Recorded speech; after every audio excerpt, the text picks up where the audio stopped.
आप ध्यान से, ये आपका रेडियल सिमेट्री, किधर से भी काटोगे आप ये दो इक्वल हाफ में ये बट जाएगा, ठीक है। वो दिखाई दे, ये देखो, ये हमारे पास है कॉकरोच, ठीक है। ये जो कॉकरोच है इसका भी जो बॉडी हमारा सेगमेंटेड होता है, ठीक है। और आपके नीट के सिलेबस में कॉकरोच का पूरा आपको डिटेल आपको पढ़ना है, ठीक है। और आपको तो पता है कि हम बायोलॉजी में कितना ज़्यादा प्रैक्टिकल में विश्वास रखते हैं, ठीक है। तो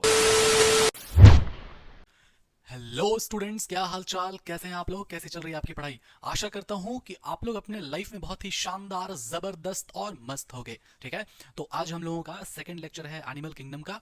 और जो लेक्चर 1 जो मैंने शूट किया था उसमें कहीं कहीं पे कुछ आवाज़ में प्रॉब्लम थी, और लास्ट के 10 मिनट का लेक्चर जो है वो रुक गया था सिमेट्री के बाद का, ठीक है।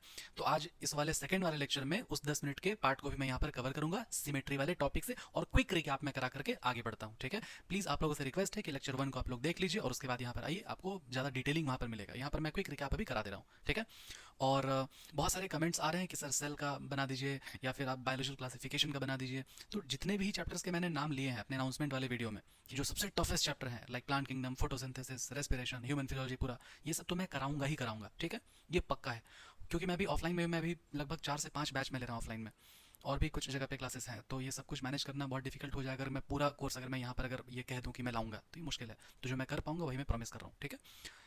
इसमें मैं ये कर सकता हूँ कि जो कमेंट आ रहा है कि बायोलॉजिकल क्लासिफिकेशन या कुछ और छोटा मोटा चैप्टर, तो फिर वो सबको ना मैं वन शॉट में, स्मार्ट वन शॉट में मैं इसको कवर कर सकता हूँ। तो आप लोग कमेंट करके बताना कि आप लोग को क्या चाहिए, ठीक है। टफेस्ट वाला का डिटेलिंग आएगा, ठीक है। जो छोटा मोटा चैप्टर है उसका वन शॉट बना सकते हैं, ठीक। चलिए, तब तक हम लोग आगे बढ़ते हैं। पार्ट 1 जो था हम लोगों का, पार्ट 1 में हम लोगों ने टॉपिक कवर किया था basis of classification. Basis of classification में मैंने आपको बताया arrangement of cell, arrangement of cell भी बोल सकते हो, इसको हम लोग बॉडी ऑर्गेनाइजेशन भी बोलते हैं। जिसमें क्या था कि कोई ऑर्गेनिज्म हो सकता है कि सेलुलर लेवल का होगा, टिश्यू लेवल का होगा, ऑर्गन लेवल का होगा, और ऑर्गन सिस्टम लेवल का होगा, ठीक है। ये आपको बताया। फिर बॉडी सिमेट्री तक हम लोग पहुंचे थे, और उससे पहले हम लोग कवर कर रहे थे ये सर्कुलेशन वाला सिस्टम। कहाँ गया, सर्कुलेशन सिस्टम कवर किए। हो सकता है कि एक सिस्टम हो जो कि ओपन हो, या फिर हो सकता है कि क्लोज सर्कुलेशन सिस्टम हो। क्लोज सर्कुलेशन का मतलब है कि ब्लड जो है वो फ्लो करता होगा किसी क्लोज्ड वाले वेसल में, मतलब या तो आर्टरीज में, वेन्स में, कैपिलरीज में। और ओपन सर्कुलेशन का मतलब ये बॉडी है, यहाँ पर हार्ट है, ब्लड ऐसे पुचुक से पंप कर दिया all parts of the body में। Organs are baths into it, organ छप छप करता है खून में, ऐसा एनसीईआरटी में लिखा हुआ भी ये बात, ठीक है। दूसरा आपका डाइजेस्टिव सिस्टम कहाँ गया, डाइजेस्टिव सिस्टम हो गया। इसमें क्या था कि कोई ऑर्गेनिज्म है, इसमें एक ही पोर है फूड के एंट्री के लिए भी और फूड के एग्जिट के लिए भी। इसको हम लोग बोलते हैं क्या, इनकम्प्लीट डाइजेस्टिव सिस्टम बोलते हैं। कोई दूसरा जो बॉडी है, इसमें एक है माउथ फूड के आने के लिए, और दूसरा है एनस फूड के एग्जिट के लिए। इसको हम लोग बोलते हैं कंप्लीट डाइजेस्टिव सिस्टम। ये सारी बातें हम लोगों ने कवर कर रखी थी, ठीक है। चाहो तो आप ये स्लाइड एक बार आप देख भी सकते हो। डाइजेस्टिव सिस्टम, ये आपका शॉर्ट निमोनिक हो गया सीसीपी। इनकम्प्लीट डाइजेस्टिव सिस्टम होता है किसमें, सीलेंट्रेटा में, COELENTRATA, सीलेंट्रेटा। और ये होता है टीनोफोरा में, ठीक है। और ये होता है प्लेटी हेलमिंथिस, प्लेटी हेलमिंथिस, ठीक है। तो मतलब इनकम्प्लीट डाइजेस्टिव सिस्टम का क्वेश्चन आएगा तो आप बोलोगे सीसीपी, ठीक है। ये सब क्या होता है ये आपको मैंने डिटेल में आपको बताना है अभी लेक्चर्स में, ठीक है। इनकम्प्लीट डाइजेस्टिव सिस्टम, सॉरी, ये कंप्लीट डाइजेस्टिव सिस्टम होता है किसमें, एस्केलमेंथिस से लेकर के कोर्डेटा तक, ठीक है। उसके बाद क्या है, सर्कुलेटरी सिस्टम, आपको पता है सर्कुलेटरी सिस्टम ओपन वाला टाइप होता है किसमें, एनसीईआरटी का ये दोनों एग्जाम्पल है। इसका एक्सेप्शन देखो, एनसीईआरटी के बाद आप डायरेक्ट लिखते हैं कि आर्थ्रोपोडा हो गया, मोलस्का हो गया, ये दोनों किसमें आता है, ओपन सर्कुलेशन में आता है। लेकिन नहीं, एक्सेप्शन भी है मोलस्का में। मोलस्का में आपका एक्सेप्शन होता है, क्या होता है इसमें, सिफेलोपोडा, ठीक है। इसमें होता है सिफेलोपोडा, ठीक है। तो एनसीईआरटी कहता है कि आर्थ्रोपोडा और मोलस्का किसमें आता है, ओपन सर्कुलेशन में आता है। लेकिन मोलस्का में एक एग्जांपल है जो कि एक्सेप्शन है, सिफेलोपोडा। इसी कारण से यहां पर लिख दिए इसको क्लोज सर्कुलेशन में, ठीक है। Okay, very good. ये जो तीनों है ये एनसीईआरटी के बाहर का है, और ये येलो वाला जो है ये एनसीईआरटी का है, ठीक है। वैसे ये एनसीईआरटी के बाहर का, ये वाला एनसीईआरटी का, एनलिडा हो गया, कोडेटा हो गया, ठीक है। चलिए, यहाँ तक हो गया आई थिंक, है ना। चलिए, ठीक है। उसके बाद देखिए, अब उसके बाद आपका सिमेट्री, यहाँ से हम लोगों का टॉपिक शुरू होगा, ठीक है। आइए, तो सिमेट्री में आप इसमें ध्यान दो, सिमेट्री में आप इसमें ध्यान दो। मैंने कुछ बातें आपको बताई थी, कुछ बातें आपको बताई थी एकदम ध्यान देना। सिमेट्री में आपका पहला चीज होता है क्या, सिमेट्री में होता है पहला चीज एसिमेट्रिकल। एसिमेट्रिकल का मतलब हुआ वैसा वाला ऑर्गेनिज्म जिसका बॉडी दो इक्वल हाफ में बांटा नहीं जा सकता है, उसको हम लोग बोलते हैं एसिमेट्रिकल। कैसे, तो सिमेट्री का मतलब होता है कोई ऑर्गेनिज्म है, इसको हम लोग दो इक्वल हाफ में बांट, इसको बोलते हैं सिमेट्रिकल। अब यहाँ पर ए लग गया, तो ए का मतलब एब्सेंट, मतलब जिसमें सिमेट्री एब्सेंट होता है, ठीक है। इसको हम लोग बोल रहे हैं कि इसमें सिमेट्री एब्सेंट होता है। तो इसमें हम लोग लिखेंगे body can not be divided into equal half, ठीक है, बाय एनी प्लेन, प्लेन क्या होता है? तो प्लेन का मतलब कि मान लो कोई स्टार फिश है, ठीक है, उसको इधर से काट दिए, एक प्लेन, दो प्लेन, तीन प्लेन, चार प्लेन, उसको हम लोग बोलते हैं प्लेन, ठीक है। हालांकि अभी मैं ये समझा चुका हूँ प्लेन और एक्सिस के बारे में, ठीक है। आपका एनसीईआरटी बात कहता भी है, क्या कहता है आपका एनसीईआरटी? आपका एनसीईआरटी दो शब्द लिखेगा, ठीक है, दो शब्द लिखेगा एक्सिस के बारे में और लिखेगा प्लेन के बारे में। एकदम ध्यान से समझिए एक्सिस और प्लेन के बारे में, ठीक है, ध्यान से सुनना है। आपको मैं सिमेट्री पढ़ा रहा हूँ, ये होता है एसिमेट्रिकल, मतलब कोई वैसा ऑर्गेनिज्म जिसको हम लोग दो इक्वल हाफ में बांट नहीं सकते, उसको हम लोग बोलते हैं एसिमेट्रिकल। लेकिन जब भी हम लोग आगे जब बढ़ते हैं सिमेट्री में, तो आपका ये दो वर्ड्स इस्तेमाल होगा एनसीईआरटी में, जिसको भी मैं समझाऊंगा क्या है। अब एकदम ध्यान से सुनना है, ठीक है। अब ये जो आपका सिमेट्री है, तो जो सिमेट्री है ना, ये होता है दो तरह का, ठीक है, दो तरह का। एक को हम लोग बोलते हैं रेडियल सिमेट्री, ठीक है। दूसरा को हम लोग बोलते हैं बाई लेटरल सिमेट्री, ठीक है। जो आपका रेडियल सिमेट्री है ना, ये रेडियल सिमेट्री आपका ऐसे समझो कि ठीक ऐसे रसगुल्ला टाइप का है, मान लो, ठीक, रसगुल्ला है कोई ऑर्गेनिज्म। अब इसको आप इधर से काट दिए दो इक्वल हाफ में, इधर से आप काट दिए दो इक्वल हाफ में, इधर से काट दिए, इधर से काट दिए, तो आपको लग रहा है कि रेडियस के जैसा ऐसा ये सर्कल है और ये रेडियस है ना। तो ये हो गया आपका रेडियल सिमेट्री। लेकिन मान लो कि समोसा है ना, ये आपका समोसा, तो ये समोसा को सिर्फ आप ऐसे ही ना बांट पाओगे दो इक्वल हाफ में, ऐसे बांटेंगे तो इक्वल हाफ रहेगा? बताओ, नहीं रहेगा। तो वैसा ऑर्गेनिज्म जिसमें हम लोग सिर्फ एक ही तरफ से हम लोग डिवाइड कर पाएं, उसको हम लोग बोलते हैं, मतलब एक ही प्लेन से डिवाइड कर पाएं, उसको हम लोग बोलते हैं क्या? Bilateral symmetry. जिसमें एक से ज्यादा प्लेन से हम लोग डिवाइड कर पाएं, उसको हम लोग बोलते हैं रेडियल सिमेट्री। आई होप यहाँ तक आपको समझ में आया होगा। अब जब आप एनसीईआरटी देखोगे, अभी नहीं देखना, उसमें हम लोग बात करते हैं कि इसका एक्सिस का और प्लेन का। क्या होता है एक्सिस और प्लेन, एकदम ध्यान से समझेंगे, ठीक है। मान लो ये कोई ऑर्गेनिज्म है, ठीक है। अब ये जो ऑर्गेनिज्म है, ये ऑर्गेनिज्म में मान लो ये एक इमेजिनरी लाइन खींचा गया, इसको हम लोग बोले क्या? Central axis. इसको हम लोग बोले सेंट्रल एक्सिस। अब ये जो सेंट्रल एक्सिस है, यहाँ से जो है ना, मान लो इधर से लाइन हम लोग इस प्लेन से मान लो दो इक्वल हाफ में बांट दिए, इधर से बांट दिए, इधर से बांट दिए, तो ये क्या हो गया? ये हो गया रेडियल सिमेट्री। मतलब organisms can be divided into two equal half by any of the plane passing through the central axis। ये आपका लाइन लिखा हुआ एनसीईआरटी में, ठीक है। और इसको हम लोग लिख लेते हैं, body can be divided into two equal halves by any of the plane passing through the central axis, ठीक है। एक बार जैसे मैं एग्जांपल लूँ स्टार फिश का, ये बहुत यूनिक एग्जांपल था स्टार फिश का, कि स्टार फिश का जो एडल्ट बॉडी है ना, वो होता है रेडियल सिमेट्री। देखना चाहोगे? उनको दिखाते हैं स्टार फिश। स्टार फिश कहाँ है भाई? स्टार फिश आ जाओ। हाँ, ये मिल गया स्टार फिश, उसको लेके आ रहा हूँ। ये देखो एकदम ध्यान से, ये स्टार फिश है और इसका जो बॉडी है, ये देखो आप ध्यान से, ये आपका रेडियल सिमेट्री। किधर से भी काटोगे आप, ये दो इक्वल हाफ में ये बट जाएगा, ठीक है। आपको दिखाई दे रहा होगा, ठीक है। एक यहाँ पे स्टार फिश है और एक नीचे में भी है, ये इसका डोर्सल रीजन है, और इधर से आपको ये इसका वेंट्रल रीजन आपको दिखाई देगा, ठीक है। दिखाई दे रहा है ना? चलो ओके, ये हो गया, इसको मैं रख दूँ यहाँ पर साइड में, ठीक है। ये हो गया आपका रेडियल सिमेट्री। ये है बायलेटरल, ठीक। Body can be divided into two equal half by only one plane, ठीक है, पासिंग थ्रू सेंट्रल एक्सिस, ठीक है। चलिए, आई होप कि आपको एग्जांपल अच्छे से समझ में आया होगा, एक्सिस और प्लेन भी आपको समझ में आया होगा, ठीक है। सिमेट्री देखो, सिमेट्री एकदम ध्यान से सुनना है बात को। Organism that can not be divided into two equal half by any plane. Editor गलती कर दिया ये वाला, इसको हम लोग क्या बोलते हैं? इसको हम लोग बोलते हैं ए सिमेट्रिकल, ठीक है, ओके। अब देखो ये वाला रेडियल सिमेट्री का डेफिनेशन यहाँ भी लिखा हुआ है, any of the plane passing through the central axis of body divide कर देगा दो आइडेंटिकल हाफ में, इसको हम लोग बोलेंगे रेडियल सिमेट्री, ठीक है। अब ये जो आपका लिखा हुआ है ना रेडियल सिमेट्री, ये रेडियल सिमेट्री शब्द होगा आपका एनिमल्स के लिए, ठीक है।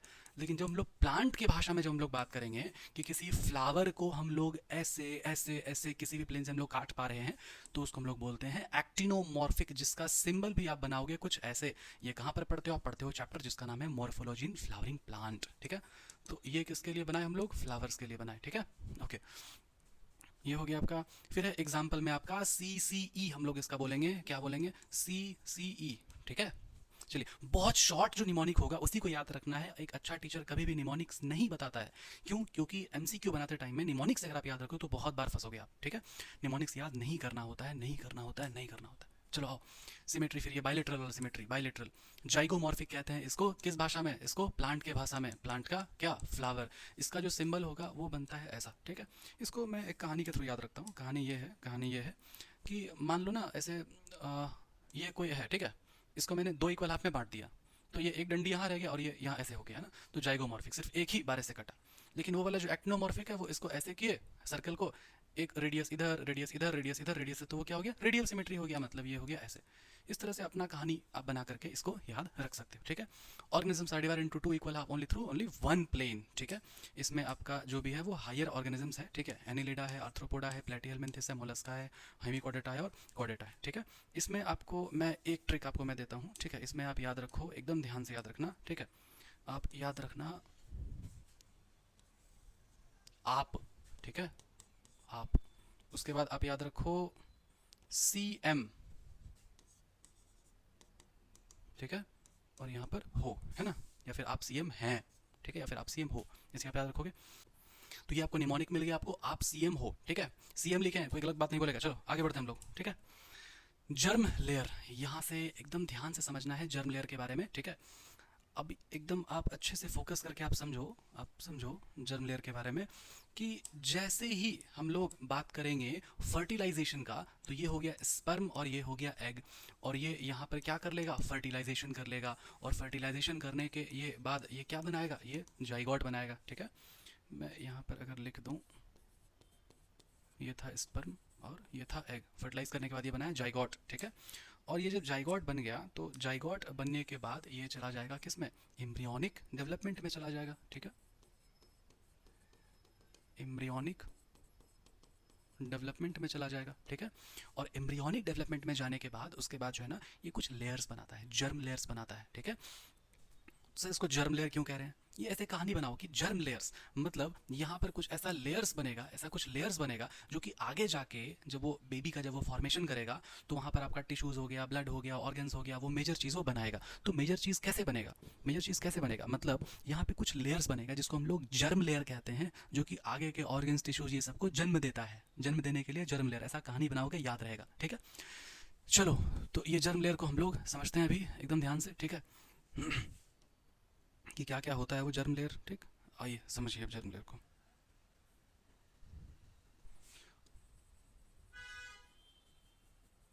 ये हो गया अंदर का लेयर, ठीक है।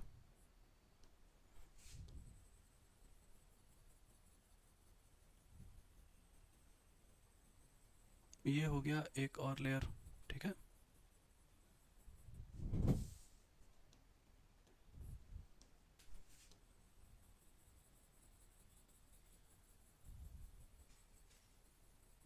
एकदम ध्यान से समझते हैं बात को, ठीक है। देखो, ये वाला जो लेयर है ना, ये वाला जो लेयर है, ये कौन सा लेयर है? ये है आउटर लेयर, ठीक है। इस आउटर लेयर को बोला गया है, इस आउटर लेयर को बोला गया है एक्टोडर्म, ठीक है। इसको बोला गया है एक्टोडर्म। अब उसके बाद आप देखो यहाँ पर एक और लेयर है मिडिल वाला लेयर है, और इस मिडिल लेयर को बोला गया है मीजोडर्म। अब आप समझो, यहाँ पर एकदम ध्यान से समझना, कुछ बात बहुत ज़रूरी है ये जानना कि ये जो डर्म लिखा हुआ है ना, ये जो डर्म लिखा हुआ है, डर्म शब्द आता है डर्मा से, ठीक है। और डर्मा का मतलब होता है क्या? लेयर, ठीक है। और एक्टो मतलब आउटर, मिडिल में आ गया मीजो, और डर्म मतलब डर्मा मतलब लेयर, ठीक है। अब एक और हम लोग बनाएंगे ये अंदर में, ठीक है। ये हो गया इनर, ठीक है। इनर वाला को बोला है क्या? इसको बोला है इंडोडर्म, ठीक है, इंडोडर्म। अब एकदम ध्यान से सुनिएगा बात को, ठीक है। ये जो है ना, ये है क्या? Germ layers. ये सब क्या है? ये है जर्म लेयर्स,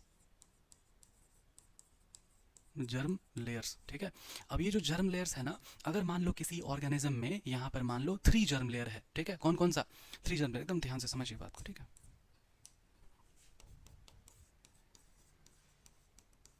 ऑर्गेनिज्म, ठीक है। अब ये जो ऑर्गेनिज्म है ना, अब मान लो यहाँ पर किसी के पास 3 जर्म लेयर्स है, ठीक है। 3 जर्म लेयर कौन कौन सा है भाई, कौन कौन सा है भाई? तो यहाँ पर हो जाएगा 3 जर्म लेयर में हो जाएगा इंडोडर्म, और हो जाएगा एक्टोडर्म, और हो जाएगा मीजोडर्म। तो इस ऑर्गेनिज्म को हम लोग बोलते हैं क्या, इस ऑर्गेनिज्म को हम लोग बोलते हैं ट्रिप्लोब्लास्टिक। ठीक है, इसको हम लोग बोलते हैं ट्रिप्लोब्लास्टिक। मतलब अगर कोई ऑर्गेनिज्म वैसा है जिसमें 3 जर्म लेयर है तो उसको हम लोग बोल देते हैं ट्रिप्लोब्लास्टिक। लेकिन अगर कोई ऑर्गेनिज्म वैसा है जिसमें है सिर्फ 2 जर्म लेयर्स, ठीक है। अब 2 जर्म लेयर कौन कौन सा है भाई, 2 जर्म लेयर कौन कौन सा है? तो इसमें 2 ही है, एक है कौन सा, आउटर वाला, और एक है कौन सा, इनर वाला। आउटर में क्या है, आउटर में है एक्टोडर्म, और अंदर में क्या है, अंदर में है इंडोडर्म। तो इस तरह के ऑर्गेनिज्म को, इस तरह के ऑर्गेनिज्म को हम लोग क्या बोल देते हैं, हम लोग बोल देते हैं डिप्लोब्लास्टिक। आई होप यहाँ तक आपको समझ में आया होगा। ये आपका जर्म लेयर्स हो गया और ये आपका ऑर्गेनिजम्स का क्लासिफिकेशन हो गया। ठीक है, कि अगर मान लो आपका 3 जर्म लेयर है किसी में तो उसको हम लोग बोलेंगे ट्रिप्लोब्लास्टिक। अगर 2 जर्म लेयर उसको हम लोग बोलेंगे डिप्लोब्लास्टिक। क्यों? क्योंकि ट्राई का मतलब होता है 3 और ये डिप्लो का मतलब होता है 2। ठीक है, ओके, वेरी गुड। चलिए अब आगे बढ़ते हैं हम लोग। एक बात आप समझना, एकदम ध्यान से समझना। ठीक है, ये तो सेगमेंटेशन आ गया। मैं आपको यहाँ पर एक बात दिखाता हूँ एनसीईआरटी का। ठीक है, ये देखो, एकदम ध्यान से देखो, ये आपको दिखाई दे रहा है, ये वाला लेयर, इसको क्या बोले, एक्टोडर्म बोले। और ये वाला लेयर आपको दिखाई दे रहा है, इसको हम लोग क्या बोले, इंडोडर्म बोले। ठीक है, आप एनसीईआरटी में देखोगे ना, इसको लिखा हुआ है, इसको क्या लिखा हुआ है, इसको लिखा हुआ है कि ये जो है वो है डिप्लोब्लास्टिक। ठीक है, और यहाँ पर आप देखो, ये वाला है ना एक्टोडर्म और ये वाला है ना इंडोडर्म, लेकिन यहाँ पे ये जो रेड वाला जो लेयर है इसको बोला गया है मीजोडर्म। तो यहाँ पर तीनों ही है, तो इसलिए इसको बोला गया है क्या, इसको बोला गया है ट्रिप्लोब्लास्टिक। ठीक है, अब यहाँ पे आपको दिमाग में ये आएगा कि सर ये रेड वाला तो यहाँ पर भी है, तो रेड वाला जो यहाँ पर है ना, ये मिजोग्लिया है, ये ग्लियल सेल्स होते हैं, ये ग्लियल सेल्स होते हैं। सर दोनों में क्या अंतर है? ये जो मिजोग्लिया है ना, ये मिजोग्लिया एकदम वैसा सब्सटेंस होगा, थोड़ा जेली लाइक सब्सटेंस होगा। ठीक है, ये जो सब्सटेंस है ये मिजोग्लिया, ये एकदम जेली लाइक सब्सटेंस होता है, अनडिफरेंशिएटेड होता है। ये कैसा होता है? अनडिफरेंशिएटेड होता है। ठीक है, और ये वाला जो है ना, ये मीजोडर्म है, ये वाला डिफरेंशिएटेड है। ये वाला डिफरेंशिएटेड है। सर डिफरेंशिएटेड क्या होता है? एकदम ध्यान से सुन मेरा बात को। ठीक है, आप ये बात पढ़ोगे बेसिक्स में, आप ये बात पढ़ोगे प्लांट ग्रोथ एंड डेवलपमेंट में, आप ये बात पढ़ोगे कि अगर मान लो कोई ये छोटा छोटा सेल है, ठीक है, अब ये जो सेल है ना, ये डिफरेंशिएशन करता है, डिफरेंशिएट हो जाता है कोई पर्टिकुलर फंक्शन करने के लिए, ये परमानेंट सेल बन जाएगा। ये एक जनरल कॉन्सेप्ट है, वैसे ये प्लांट का है, लेकिन डिफरेंशिएशन का मतलब होता है कि कोई सेल है वो डेवलप किया, डिवाइड किया और वो परमानेंट बन गया, वो किसी फंक्शन को करने लग गया, उसको हम लोग बोलते हैं डिफरेंशिएटेड सेल। वहाँ पे कॉन्सेप्ट पढ़ोगे आप, डिफरेंशिएशन, डी डिफरेंशिएशन, री डिफरेंशिएशन, ये सब आप पढ़ोगे। ठीक है, चलिए आई होप यहाँ तक आपको समझ में आया होगा। ठीक है, ये देखो, animals with the cells arranged into 2 embryonic layer, या तो इसको एम्ब्रियोनिक लेयर भी कहते हैं और या तो इसको हम लोग जर्म लेयर भी कहते हैं। ठीक है, विद एक्सटर्नल में एक्टोडर्म एंड इंटरनल में इंडोडर्म, जिसको हम लोग डिप्लोब्लास्टिक कहते हैं। ठीक है, एग्जाम्पल अभी आपको नहीं याद रखना है। अनडिफरेंशिएटेड जो लेयर है, मीजोग्लिया है, वहाँ पर प्रेजेंट होता है। ठीक है, चलिए ये सब हो गया। आइए वापस आइए, वापस आइए जर्म लेयर में। ठीक है, देखो ये है आपका एग्जाम्पल। ठीक है, एकदम ध्यान देना।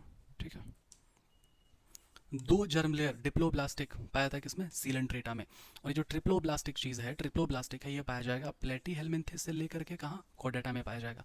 ठीक है, चलिए इसको ध्यान दीजिए आप। मैं हट जा रहा हूँ थोड़ा सा, है ना, स्क्रीनशॉट्स ले लो। ठीक है, इसका पीडीएफ भी आपको मिलेगा। आगे बढ़ते हैं अब।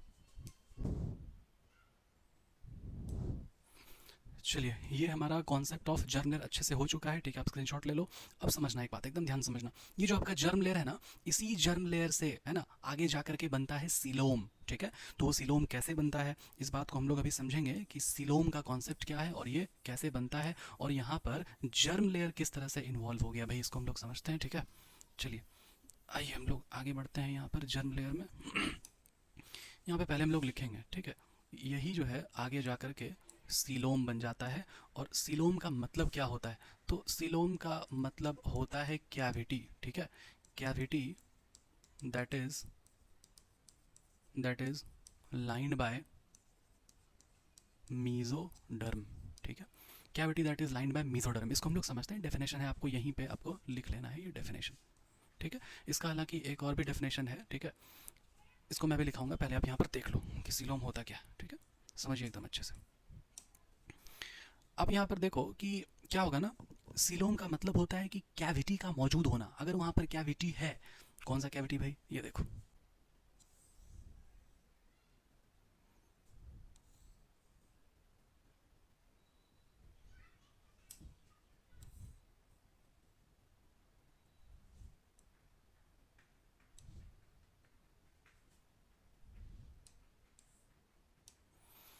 एकदम ध्यान से आप बातों को समझिएगा, ठीक है। आपके पास ये जो अभी सेल आपको दिखाई दे रहा है, ठीक है,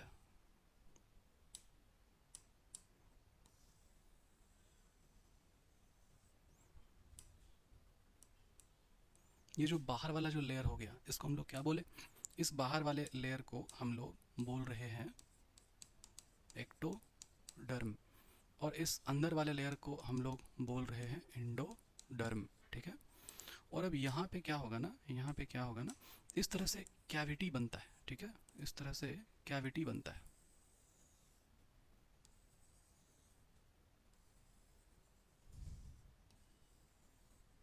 ठीक है। ये जो चीज़ बना, ये हो गया कैविटी, और इसी कैविटी को बोला गया है सीलोम। लेकिन अब इसमें एक ध्यान देने वाली बात यह है, इसमें अब एक ध्यान देने वाली बात यह है, एकदम ध्यान से सुनना, ठीक है। ये देखिए, आपको ये दिखाई दे रहा है, ये जो आउटर वाला जो लेयर है आपका, इसको हम लोग बोलेंगे एक्टोडर्म, अंदर वाले लेयर को हम लोग बोलेंगे इंडोडर्म, और यहाँ पर बीच में एक कैविटी है, जिस कैविटी को हम लोग बोलेंगे सीलोम। और ये जो सीलोम है ना, ये जो सीलोम है ना, ये सीलोम आपका, ये सीलोम आपका, ध्यान देना, एकदम ध्यान देना, ये सीलोम आपका लाइंड बाय द मीजोडर्म, ठीक है। और ये मीजोडर्म कहाँ है, तो ये रहा मीजोडर्म, ये देखिए आपको भी दिखाई दे रहा है अच्छे से, ठीक है। मतलब ये आपका एक्टोडर्म हो गया, ये आपका इंडोडर्म हो गया, और यहाँ पर ये कैविटी हो गया, और ये जो कैविटी है ये लाइनिंग है, लाइंड है, ये किससे लाइंड है, मीजोडर्म से लाइंड है। इसलिए हम लोग कहते हैं क्या, कॉन्सेप्ट ऑफ जर्म लेयर में, कि जर्म लेयर जो है वो क्या बनाता है, वो सीलोम बनाता है, ठीक है, सीलोम बनाता है। और सीलोम क्या है, वो कैविटी है, जो कैविटी लाइंड बाय मीजोडर्म है। यहाँ तक आपको समझ में आया अच्छे से, ठीक है। अगर ऐसा कोई ऑर्गेनिज्म है, अगर ऐसा कोई ऑर्गेनिज्म है, तो उसको हम लोग कह देते हैं, उसको हम लोग कह देते हैं सीलोमेट, ठीक है। और अगर यही वाला जो सीलोम है और अगर वो एब्सेंट है, तो उसको हम लोग बोलेंगे एसीलोमेट। एकदम ध्यान से देखिए, एकदम ध्यान से देखिए, मान लो कि ये है एक, ठीक है, और दूसरा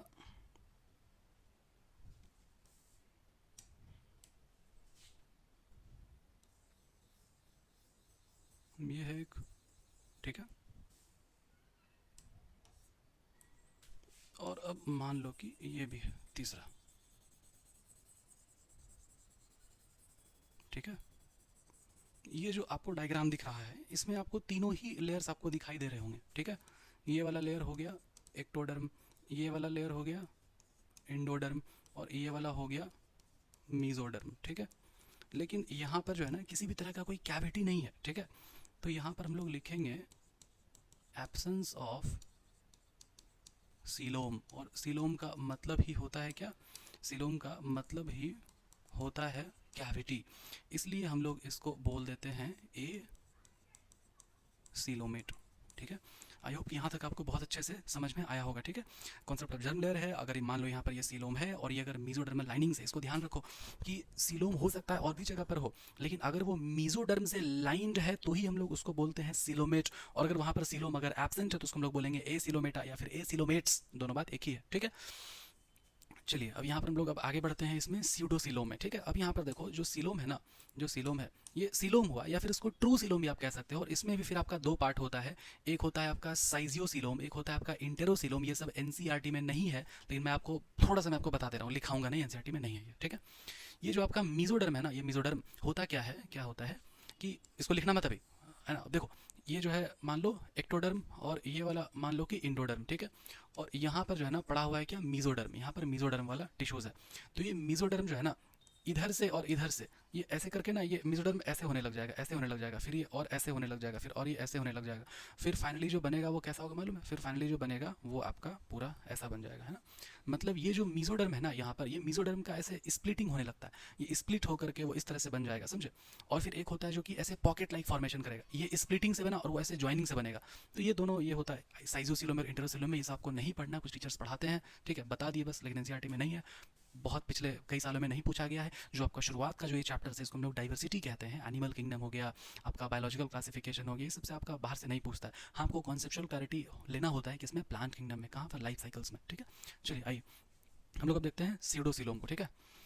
स्क्रीनशॉट ले लीजिए आप अच्छे से, ठीक है, ले लिए, ठीक है, ओके, चलो वेरी गुड, आगे बढ़ते हैं हम लोग। तो अभी हम लोग जो है ना तीसरा वाला देखने वाले हैं, क्या, सीडोसिलोम, ठीक है। मतलब अभी तक मैंने आपको बताया क्या, सीलोम का कॉन्सेप्ट। एक हो सकता है क्या, ए सीलोमेट, मतलब इसमें जो सीलोम होगा वो नहीं होगा, ठीक है। फिर आपको मैंने बताया क्या, सीलोम अगर है तो इसको हम लोग बोलेंगे, सीलोम का मतलब क्या, सीलोम का मतलब हो गया कैविटी, ठीक है, का मतलब हो गया कैविटी। कैविटी अगर है तो इसको हम लोग बोल रहे हैं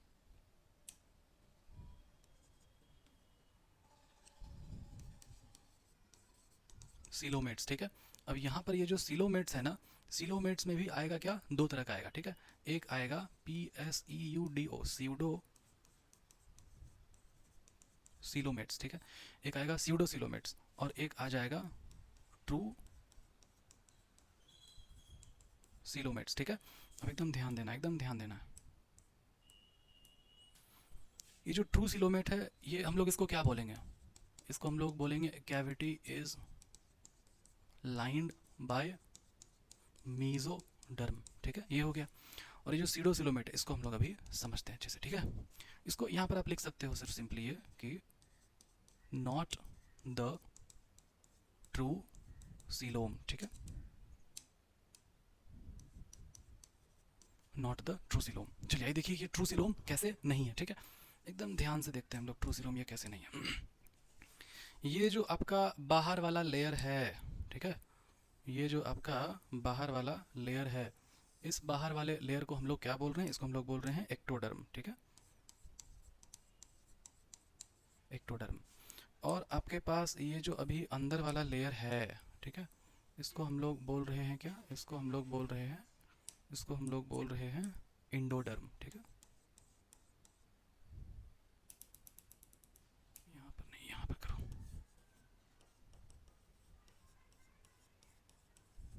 इंडोडर्म, ठीक है, एकदम ध्यान से समझिए। अब इसके बाद क्या है ना, इसके बाद क्या है ना कि यहाँ पर जो है इस तरह से ये बन जाता है, ये पाउचेस, ठीक है, ये ऐसे पाउचेस बन जाता है, ठीक है, एकदम ध्यान से समझिए। ये आपका क्या है, मीजोडर्मल पाउचेस, ठीक है। मतलब ये एक्टोडर्म है और ये वाला एंडोडर्म है, और मीजोडर्म इस तरह से पॉकेट जैसा बना दिया, पाउच जैसा बना दिया, ठीक है। ये ऐसा कैविटी नहीं बनाया, ट्रू कैविटी नहीं बनाया, इसलिए इसको हम लोग बोलते हैं क्या, इसको हम लोग बोलते हैं सीडोसिलोम। इसमें सीलोम नहीं है, इसमें ये कैविटी नहीं है, जिस तरह से इस तरह से कैविटी हुआ करता था, है ना, इस तरह से कैविटी हुआ करता था, वो कैविटी इसमें नहीं है, ठीक है। इसको हम लोग बोलेंगे सीडोसिलोम, सीडो सीलोम। सीडो का मतलब क्या होता है, सीडो का मतलब होता है फॉल्स, ठीक है, सीडो का मतलब होता है फॉल्स। ये जो सीडो वाला जो कॉन्सेप्ट है ना, इसको आप फिजिक्स में पढ़ते हो, कि आप पढ़ोगे उसमें, लिफ्ट है, लिफ्ट में आप बैठे हुए हो, आप ऊपर जा रहे हो, नीचे जा रहे हो, तो जब आप ऊपर जाओगे तो नीचे एक फोर्स लगेगा, जब आप नीचे जाओगे तो ऊपर एक फोर्स लगेगा, वो सीडो फोर्स होता है। तो सीडो का मतलब होता है फॉल्स। या फिर आप पढ़ते हो ना सीडोपोडिया, सीडो मतलब क्या, फॉल्स, पोडिया मतलब क्या, पैर, ठीक है। तो ये होता है फॉल्स सिलोम, ठीक है। इसका एग्जांपल एक ही है, एस्केलेमेंथिस है इसका एग्जांपल, ठीक है, एस्केलेमेंथिस। चलिए ये बहुत इंपॉर्टेंट है, बहुत बार पूछा हुआ है, ठीक है, ASCHELMENTHES, एस्केलेमेंथिस, ठीक है। चलिए ये हो गया पूरा। अब हमारे पास सेगमेंटेशन। अब एकदम ध्यान से समझना है कि सेगमेंटेशन क्या होता है, इससे हम लोग क्या क्या कर सकते हैं, क्या सोच सकते हैं, ठीक है। तो सेगमेंटेशन से पहले आप ये बात जानो कि मान लो एक छोटा सा बच्चा है, ठीक है, ये आप पढ़े हो ना कि ऐसे ये फूड पाइप है, फिर ये विंड पाइप, ये विंड पाइप में ये इसको हम लोग बोलते हैं ट्रैकिया, और ट्रैकिया में यहाँ पर ये लंग्स हो गया, ठीक है। फूड पाइप होता है, विंड पाइप होता है, विंड पाइप बनाए, विंड पाइप ऐसे डिवाइड हो रहा है, ये दो लंग्स बनाए, ये ट्रैकिया। तो मान लो कोई छोटा बच्चा, उसको बोले देखो इसका जो ट्रैकिया ना वो यहाँ पर डिवाइड हुआ, इसका जो ट्रैकिया ना वो यहाँ पर हुआ, इसका यहाँ पर हुआ। तो हम लोग ये लोकेशन बताने के लिए यहाँ वहाँ करते रहेंगे, नहीं ना करेंगे। क्या करते हैं ह्यूमन में हम लोग, ह्यूमन में लोग क्या करते हैं, जो वर्टिबल कॉलम है, जो बैकबोन रीढ़ का हड्डी है, वो कैसा होता है, वो कॉलम के जैसा होता है, इस तरह से वर्टिब्रल कॉलम होता है। तो उसमें हम लोग काउंट कर लेते हैं कि भाई इतना नंबर ऑफ वर्टिब्रल कॉलम के सामने में वो ट्रैकिया डिवाइड हो रहा होगा। ठीक उसी तरीके से किसी किसी ऑर्गेनिज्म का जो बॉडी होता है, किसी किसी ऑर्गेनिज्म का जो बॉडी होता है वो सेगमेंटेड होता है, इस तरह से सेगमेंटेड होता है। मतलब बॉडी इज एक्सटर्नली और internally is divided into different segments.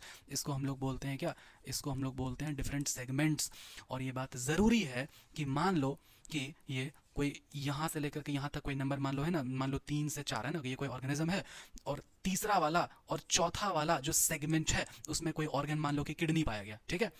तो अगर ये कोई ऑर्गेनिज्म होगा, ये सब किसका बात कर रहे हैं सब लोग, कॉकरोच हो गया, आपका अर्थवर्म हो गया, ये सब जो है ना बॉडी इसका सेगमेंटेड होता है। प्रॉन हो गया, इसका जो बॉडी है वो सेगमेंटेड होता है, ठीक है। मैं आपको अगर अभी दिखा पाऊँ, क्या देखना पसंद करोगे बताओ, बताइए ऑन डिमांड क्या देखना चाहोगे आप। क्या आप देखना चाहोगे कॉकरोच को, ठीक है। इसका जो बॉडी है वो भी सेगमेंटेड होता है। ये मैं आपको दिखा दूँ, ये है कॉकरोच हमारे पास, ठीक है। इसका साइंटिफिक नेम होता है पेरीप्लेनेटा अमेरिकाना, ये देखो आपको दिखाई दे रहा। इसका जो बॉडी है ये होता है सेगमेंटेड यहाँ पर, ठीक है ना। ये जो कॉकरोच है इसका भी जो बॉडी हमारा सेगमेंटेड होता है, ठीक है। ये आपको दिख रहा होगा, ठीक है। इसका जो बॉडी है ना ये भी सेगमेंटेड होता है, यहाँ पे अलग अलग तरह का सेगमेंट्स पाया जाता है। ये आर्थ्रोपोडा फाइलम का है, आर्थ्रोपोडा का मतलब होता है इंसेक्ट, ठीक है। और आपके नीट के सिलेबस में कॉकरोच का पूरा आपको डिटेल आपको पढ़ना है, ठीक है। और आपको तो पता है कि हम बायोलॉजी में कितना ज़्यादा प्रैक्टिकल में विश्वास रखते हैं, ठीक है। तो आगे आने वाले लेक्चर्स में आपको बहुत इंटरेस्टिंग चीज़ आपको देखने को मिल सकता है, ठीक है। अरे बहुत सारा चीज़ है मेरे पास, देखो। तो ये हुआ सेगमेंटेशन, ठीक है। बॉडी डिवाइड होता है सेगमेंट्स में। आपका अर्थवर्म हो गया, आर्थ्रोपोडा, ये आपका जो इंसेक्ट है वो हो गया, ठीक है। अब देखो बॉडी इज एक्सटर्नली और internally divide into different segments. और मैंने आपको क्या समझाया कि अगर मान लो किसी खास सेगमेंट में कोई पर्टिकुलर ऑर्गन अगर है, मान लो ये 3 से 4 में मान लो किडनी पाया जाता है, तो कोई भी ऑर्गेनिज्म सेम वाला चाहे कितना भी बड़ा हो, अर्थवर्म इतना छोटा है, इसके 3 से 4 सेगमेंट में किडनी पाया गया, तो अर्थवर्म अगर बहुत बड़ा है तो उसमें भी अगर 3 से 4 सेगमेंट में किडनी ही पाया जाएगा, इसमें यहाँ पर किडनी वहाँ पर भी किडनी रहेगा। समझ में आया बात, आपको एग्जाम्पल दिया, ठीक। चलिए अब आगे देखिए, हम लोग देखते हैं। अब ये जो तरह का जो सेगमेंटेशन है ना, इसको बोला जाता है मेटामेरिक सेगमेंटेशन, ठीक है। और इसी प्रोसेस को बोला जाता है मेटामेरिज्म। मतलब जब बॉडी एक्सटर्नली इंटरनली डिवाइडेड होता है अलग अलग सेगमेंट में, और हर एक सेगमेंट में हो सकता है कि कोई पर्टिकुलर ऑर्गन असाइंड हो, तो उसको हम लोग बोलते हैं मेटामेरिज्म या फिर मेटामेरिक सेगमेंटेशन, ठीक। और क्या है इसमें एग्जाम्पल में, आर्थ्रोपोडा है, एनिलिडा है, कॉर्डेटा है, ठीक है। ये सब आता है किसमें, सेगमेंटेशन में। आइए हम लोग अब आगे बढ़ते हैं भाई। नोटोकॉर्ड, बहुत बेहतरीन ये आपका नोटोकॉर्ड, समझते हैं हम लोग इसको, नोटोकॉर्ड को अच्छे से, ठीक है। अब देखो एकदम ध्यान से समझना है, ठीक है। बात को एकदम ध्यान से समझना है। जब बन रहा होगा ना ऑर्गेनिज्म सब कुछ, तो उस समय क्या हुआ कि किसी के पीठ पे पहली बार, ठीक है, मतलब डॉर्सल रीजन में, सर डॉर्सल वेंट्रल क्या होता है, एकदम ध्यान से सुनो। आगे वाला को हम लोग बोलते हैं वेंट्रल, पीछे वाले को हम लोग बोलते हैं डॉर्सल, ठीक है। तो ऑर्गेनिजम्स के, किसी एक ऑर्गेनिज्म के पहली बार डॉर्सल रीजन में एक रॉड लाइक स्ट्रक्चर देखा गया, जिसको हम लोग नोटोकॉर्ड कहते हैं। और अगर ये नोटोकॉर्ड है तो उसको हम लोग बोलेंगे कॉर्डेट्स, और अगर ये नोटोकॉर्ड नहीं है तो उसको हम लोग बोलेंगे नॉन कॉर्डेट्स। आ रहा बात समझ में है, ठीक है, ओके, वेरी गुड। चलिए देखिए एकदम ध्यान से सुनिए। ये मान लो कि कोई ऑर्गेनिज्म है, ठीक है। अब ये जो ऑर्गेनिज्म है ना, इसमें हम लोग क्या बात कर रहे हैं, हम लोग इसमें बात कर रहे हैं प्रेजेंस ऑफ नोटोकॉर्ड, ठीक है।